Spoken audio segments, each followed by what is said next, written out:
Oi, meus amores, saudade de vocês. Vamos corrigir alguns exercícios de história no vídeo de hoje? Pega sua apostila aí. Vamos começar pela página 19, tá? Tem bastante dever pela frente pra gente fazer a correção, tá? Vai pausando, complementando, se for necessário, claro, né? Vamos para 19. Que fatores impulsionaram Portugal a desenvolver condições para expansão marítima? Portugal era o país mais bem preparado no que diz respeito a condições financeiras e também técnicas de navegação. Ele desenvolveu uma escola para marinheiros chamada Escola de Sagres, e isso capacitou muitos marinheiros portugueses, por isso que eles estavam mais bem preparados. Também tinha condições financeiras para investir nas viagens marítimas, então tudo isso contribuiu para que ele fosse o primeiro. B. Quais eram as motivações econômicas de Portugal para se lançar nas viagens marítimas? Principalmente chegar no Oriente, para que ele pudesse ter contato com mercadorias que na Europa não tinha, e ele comprava por um preço bem barato e vendia por um preço bem mais caro. C. De que maneira a prática mercantilista contribuiu para a expansão marítima? A prática mercantilista visava o acúmulo de metais preciosos. Então, eles passaram a ambicionar essas viagens para que eles pudessem encontrar novos metais e acumular mais fortunas. Lembrando que naquela época, o rei que tivesse mais fortunas acumuladas, ele tinha mais prestígio e mais poder. Vamos para 20 agora. Tinha um mapa em cima e a pergunta é: de acordo com o mapa, em quais impérios os portugueses aportaram e que eram chamados de Índias? Quando você engloba o termo Índias no plural, você está se referindo a 3 países que os portugueses tiveram contatos comerciais: Índia, Japão e China. B. Em que continente esses impérios estão localizados? No continente asiático. Ou se você colocou só Ásia, tudo bem. Descreva o percurso realizado por Vasco da Gama. Você percebe pelo mapa que ele sai de Lisboa, em Portugal, ele contorna todo o périplo africano até conseguir alcançar a Índia. Agora nós vamos, deixa eu conferindo as páginas aqui, gente, pra gente não ficar perdido. 22. Vamos lá. Tem bastante perguntinha aí sobre essa obra de arte aqui. Durante a videoaula, já até dei uma leve interpretada dela com vocês, que isso aqui pode ser que não condiza com a realidade, porque aqui Vasco da Gama está numa posição de destaque, com poder, e na verdade não foi bem isso que aconteceu, né? Vocês viram que o Samorim tirou onda da cara dele. Letra A. De que forma os orientais estão vestidos? Então você pode colocar que a maioria deles estão sem camisa, mas estão cobertos de joias e pedras preciosas. E os portugueses, como estão vestidos? Com roupas típicas de Portugal, de material fino, né? Fino que a gente fala de ser roupa de nobre, e roupas pesadas, né? Porque tem essa capa aí, né? Como se fosse condizente ao clima frio.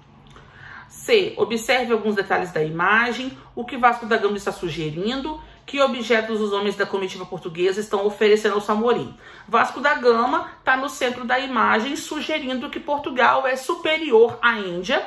E os presentes que ele levou foi capuzes, chapéus e também barris de mel e azeite. Letra D. Qual é a expressão do monarca de Calicut e da sua comitiva? E como é o ambiente onde os dois grupos se encontram? Bom, a semelhança do Samorim da Índia é de uma certa desconfiança, e o ambiente parece que é um palácio onde o Samorim vivia. Letra E. De acordo com a citação do livro Por Mares Nunca Antes Navegados, é possível acreditar que a imagem reproduz exatamente as condições dos navegantes portugueses quando chegaram ao Calicut? Bem provável que não. A gente sabe que as viagens eram bem cansativas, bem longas, com pouca comida e água disponível. Então, os marinheiros e o próprio comandante Vasco da Gama chegavam no seu destino com uma condição bem precária, roupas sujas e maltrapilhas e com semblante de cansaço e fome, o que não condiz com a imagem da obra. Mas, na verdade, esse artista é português, então ele quis para vangloriar seu país. F, porque o artista retratou, já respondi, né? Porque ele era português e ele quis mostrar, no caso, a posição de superioridade dos portugueses em relação aos indianos.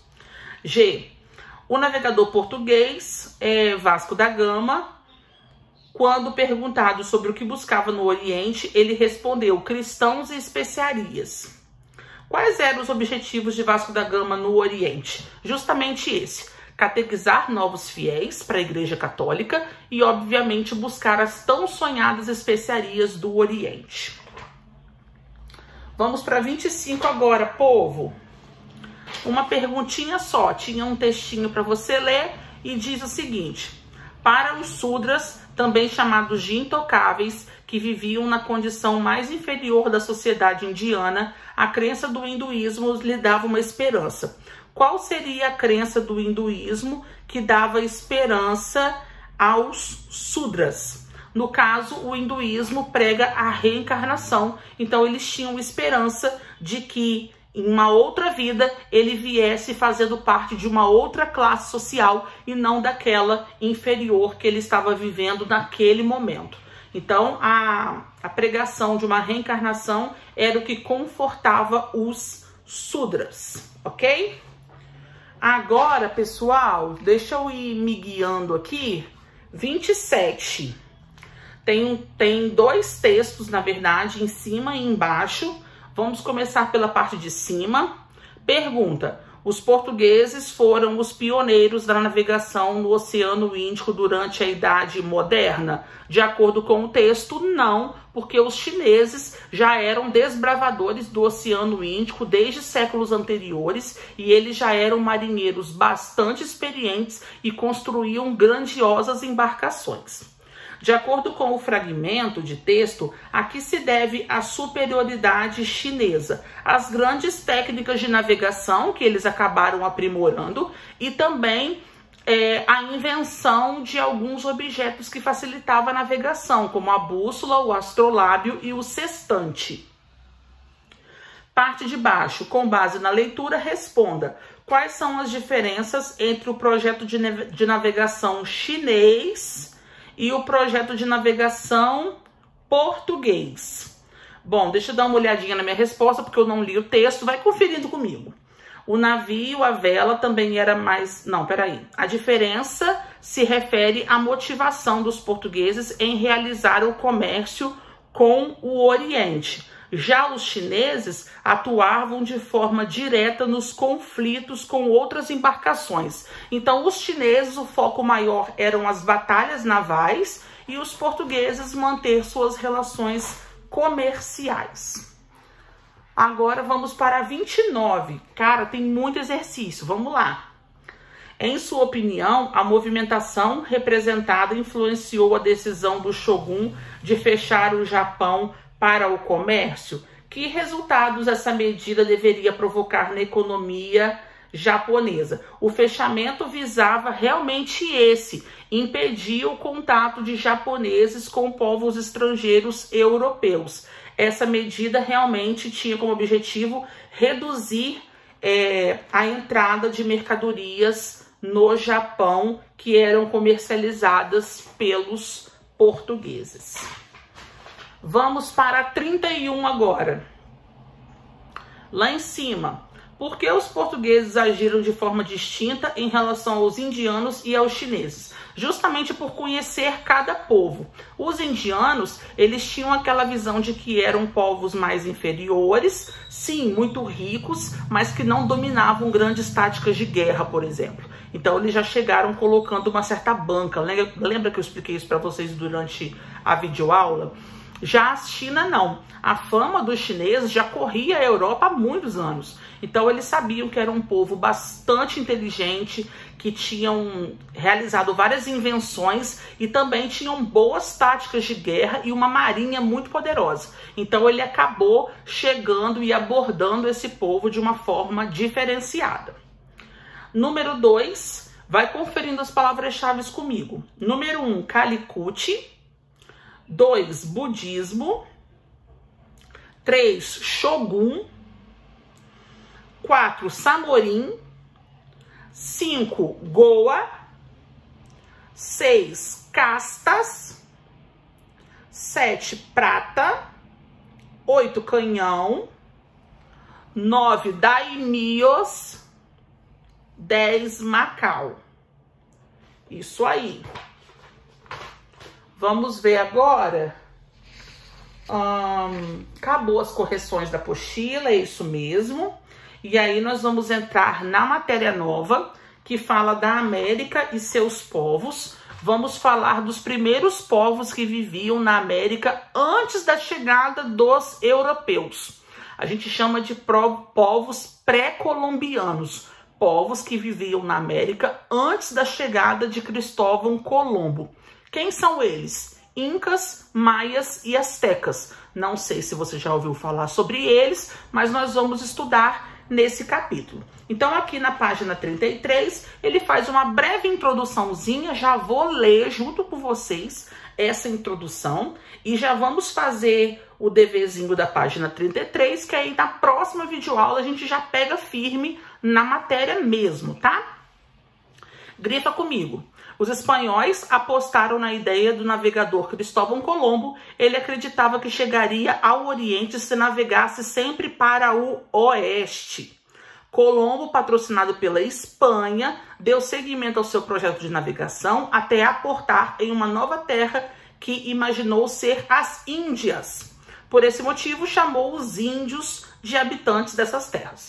Então, o que acontece? Quando as viagens marítimas começaram, Portugal foi o primeiro país a se lançar no mar e ele queria encontrar uma rota para chegar até no Oriente, lembrando que não podia ser pelo mar Mediterrâneo, porque o mar Mediterrâneo era controlado por duas cidades italianas, Gênova e Veneza. Qual foi o trajeto que Portugal encontrou? Contornar todo o litoral africano para chegar até o Oriente. Só que lá na Espanha a proposta era outra. O navegador Cristóvão Colombo fez uma proposta ao rei espanhol, quando a Espanha se lançasse no mar, para que eles buscassem um novo caminho. Qual era a trajetória que Cristóvão Colombo propôs? Navegar sempre para o Ocidente, para que ele pudesse dar a volta na Terra e chegar no Oriente. Sim, hoje a gente sabe que seria uma viagem muito longa e absurda, mas na época eles não imaginavam que demoraria tanto. O rei espanhol fez um acordo com Cristóvão Colombo e aí a viagem foi feita. Cristóvão Colombo sai do porto de Palos, na Espanha, navegando para o Ocidente, para que pudesse chegar no Oriente. Navegando para o Ocidente, ele depara uma grande quantidade de terra onde ele aportou, que hoje é a América Central, ali aquelas ilhas do Caribe, próximo ao México. Só que ele achou que já tinha chegado na Índia. E ele chamou os povos nativos da América de índios. Sim, a gente chama os índios de uma forma errada até hoje. O nome correto seria ameríndio, que é o índio da América. Porque, na verdade, ele não estava na Índia. E sim, ele tinha acabado de descobrir um novo continente. Isso aconteceu no ano de 1492, tá? Então, nós vamos falar mais sobre isso na próxima videoaula. Beijo, gente. Morrendo de saudade. Muita, muita. Tchau, tchau.